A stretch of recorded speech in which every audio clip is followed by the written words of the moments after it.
L'Office 365, la solution Microsoft Cloud qui devrait permettre aux travailleurs en entreprise d'être plus efficaces, a été présentée aux chefs d'entreprise privés, aux membres du secteur public et aux représentants d'ONG.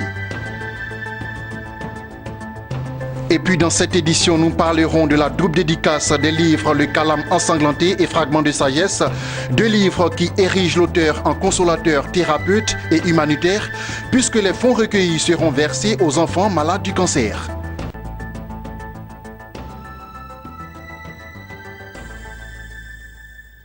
Vous suivez le journal des Business 24 Africa. Bonsoir à tous et à toutes.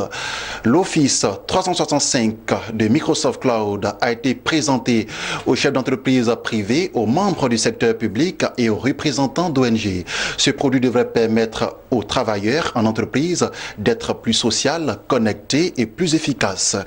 Cette solution complète et économique est dédiée aux très petites entreprises et petites et moyennes entreprises. Marie-Josée Kwasi et Sorochelina nous en disent davantage. Ils ont répondu présent lors de la présentation de l'Office 365, la solution Microsoft Cloud. Responsables d'entreprise, membres du secteur public ou encore représentants d'ONG, ils sont venus s'informer sur les avantages qu'offre l'Office 365 de Microsoft. À en croire les promoteurs, c'est une solution complète et économique dédiée aux très petites entreprises TPE et petites et moyennes entreprises PME. Office 365, la solution Microsoft Cloud, va permettre au travail en entreprise de devenir plus mobile, connecté et social et surtout plus efficace. Cette solution favorise aussi des partages de fichiers plus simplifiés et une conversation plus aisée sur les réseaux sociaux. Alors, l'avantage pratique, c'est que aujourd'hui avec Office 365, vous avez la possibilité d'avoir des services en tant que tels. Quand on parle de communication, collaboration, c'est d'avoir tous ces services tout en n'ayant pas l'infrastructure chez vous. D'accord? En n'ayant pas une salle serveur à gérer avec des gens pour gérer ces salles serveurs, en n'ayant pas les serveurs physiques en tant que tels. Mais c'est une dématérialisation de tout ça en mettant à disposition ces services à nos entreprises. C'est tout un avantage pour eux et ça leur facilite bien entendu la gestion de les données, la manière de collaborer et améliorer la manière de communiquer également, tout en n'ayant pas forcément l'infrastructure derrière. Parce que nous, en tant qu'éditeurs, notre objectif c'est d'améliorer le quotidien de ces entreprises, de leur faciliter ces tâches et que ces entreprises puissent se reposer sur des éditeurs comme Microsoft pour pouvoir bénéficier de ces services tout en n'ayant pas forcément l'infrastructure qu'il faut. Soft Choice Consulting Service, initiatrice de cette rencontre, souhaite inciter les entreprises à s'intéresser au système cloud de la solution Microsoft Office 365. Un produit qui existe chez Microsoft depuis des années, mais qui n'est pas vraiment utilisé dans le monde de l'informatique.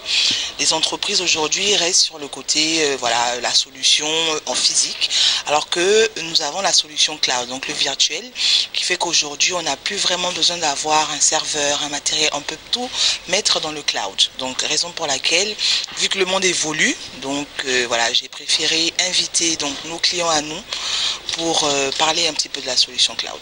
De l'avis des participants à cette rencontre, vu les avantages présentés, cette solution permettra d'améliorer leur compétitivité. Ce qui a été dit nous intéresse parce que les applications qui sont proposées, tous les programmes qui sont proposés semblent être intéressants, surtout pour nous qui sommes amenés à travailler avec beaucoup de déplacements, de mobilité. Donc nous sommes ouverts à tester le produit comme ça a été proposé et puis on verra bien par la suite. Et je pense que c'est une solution qui va véritablement aider le département dont j'ai en charge pour rendre beaucoup plus productif ce département, apporter une plus-value à l'informatique dans mon organisation et appuyer le cœur métier qui est orienté à l'appui vers les populations vivant avec le VIH-Sida. Il faut souligner qu'avec la solution Microsoft Cloud Office 365, les clients contrôlent totalement les accès de leurs données. Il est aussi possible à travers cette solution d'établir des accès limités dans le temps et aussi tous les accès sont contrôlés et audités. Le cancer est une maladie chronique. Jusqu'à maintenant, aucun remède pour guérir cette maladie. Ceux qui en souffrent ont souvent du mal à l'exposer. Ce n'est pas le cas du docteur Diaoun Guesson, qui malgré son cancer de l'os a décidé de sortir deux livres. Deux livres qu'il érige en thérapeute, consolateur et humanitaire, puisque les fonds recueillis seront versés aux enfants vivant avec le cancer. La double dédicace de ces œuvres a eu pour cadre l'Institut Goethe. Soro Chelina pour le reportage, Sandrine Mamba pour le commentaire.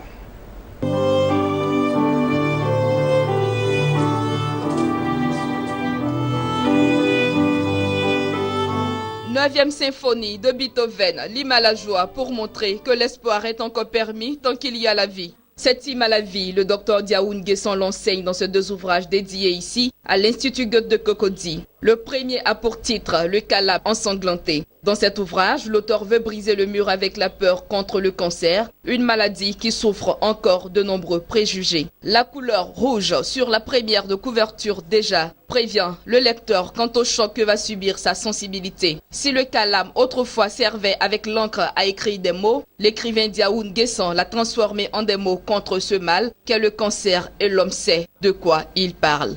Le calame ensanglanté, c'est la somme de toutes les souffrances d'un être supplicié. Je ne le cache pas, je le dis assez souvent, j'ai un cancer des os qui aujourd'hui est déclaré inguérissable. Donc je suis sur le chemin de la faucheuse. Mais cela ne devrait pas faire peur. Donc j'ai trempé mes plumes dans le sang de mes souffrances pour témoigner, pour dire aux autres, à ceux qui souffrent, qu'il faut toujours espérer. Et même quand il n'y a plus d'espoir, il faut vivre au mieux les instants qui vous restent. Voilà, celui il parle de moi, mais il est parsemé de codes. Il est parsemé d'aphorismes et d'allégories. En même temps qu'il parle de moi, il parle de tout le monde. C'est le livre de la vie.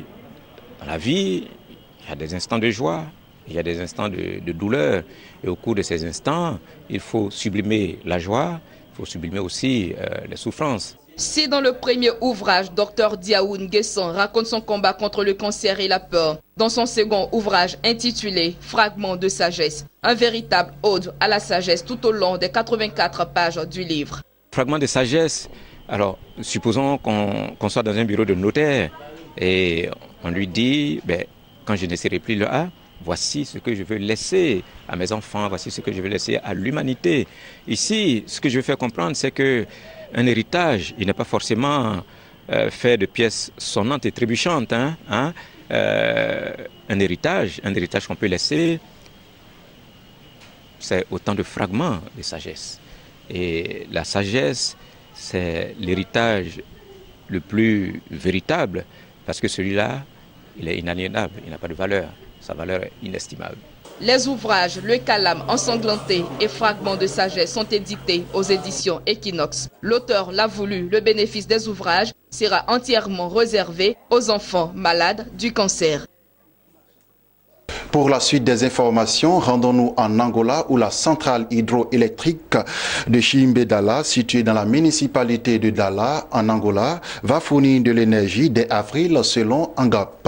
D'une capacité de 12,42 MW, l'infrastructure implantée sur la rivière Chimbé va alimenter les villes de Sorino et de Luena, situées respectivement à 170 km et 90 km du cours d'eau. Toujours en bref, sous l'impulsion de la bonne réussite de la campagne de commercialisation et d'exportation de noix de cajou, la Guinée-Bissau a enregistré une croissance économique de 5,6% en 2016 contre 4,8% en 2015. L'annonce a été faite par le ministre bissau-guinéen de l'économie et des finances qui présidait une réunion trimestrielle du Conseil national du crédit. Voilà, c'est ce que nous refermons ce journal. Merci de nous avoir suivis. L'information continue sur Business 24 Africa. Retrouvez Sandrine Bamba lundi 21h pour une nouvelle édition.